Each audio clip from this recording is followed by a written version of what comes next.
Simple இன்ட்ரெஸ்ட்டில் type 1 தாங்க பார்க்க போகிறோம். பிரின்சிபல் 5000 rupees கொடுத்துருக்காங்க. இன்ட்ரெஸ்ட் 10%. என் வந்து 4 years. அமௌண்ட் வந்து என்னன்னு கேட்டிருக்காங்க. ஸோ நம்மளுக்கு இன்ட்ரெஸ்ட்டையும் எண்ணையும் ஃபஸ்ட்டு மல்டிப்ளை பண்ணிடுங்க. அமௌண்ட் எப்போவுமே பிரின்சிபலை விட கூட தான் வரப்போகுது.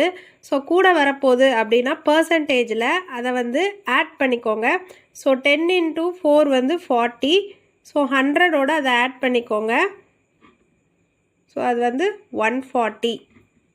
அப்போ உங்களோட அமௌண்ட் வந்து பிரின்சிபலை விட 140 டைம்ஸ் 140/100. ஏன்னா இது பர்சன்டேஜில் இருக்கும்.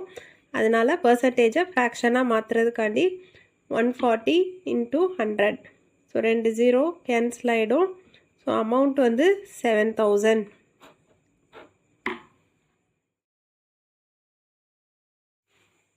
So simple interest type 2ங்க.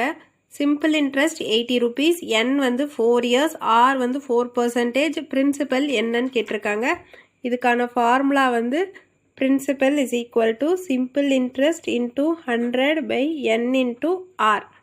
So இதில் நம்ம இப்போ சப்ஸ்டியூட் பண்ணோன்னா சிம்பிள் இன்ட்ரெஸ்ட் 80 into 100/n வந்து 4 years.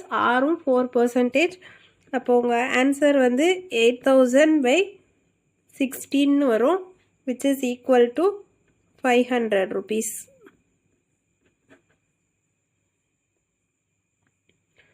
ஸோ இது P கண்டுபிடிக்கிறது friends.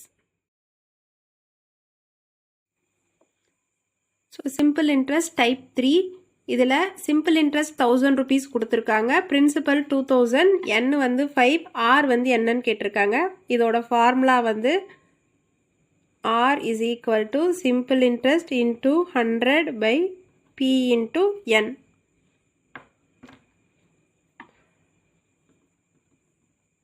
Thousand into 100/2000 into 5.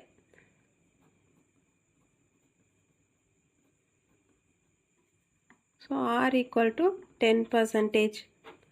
So நம்மளோட ஃபார்முலாவே PNR/100ங்க. அதில் எது கேட்குறாங்களோ அதை தவிர இருக்க மீதி ரெண்டும் கீழே வந்துடணும். அவ்வளோதாங்க.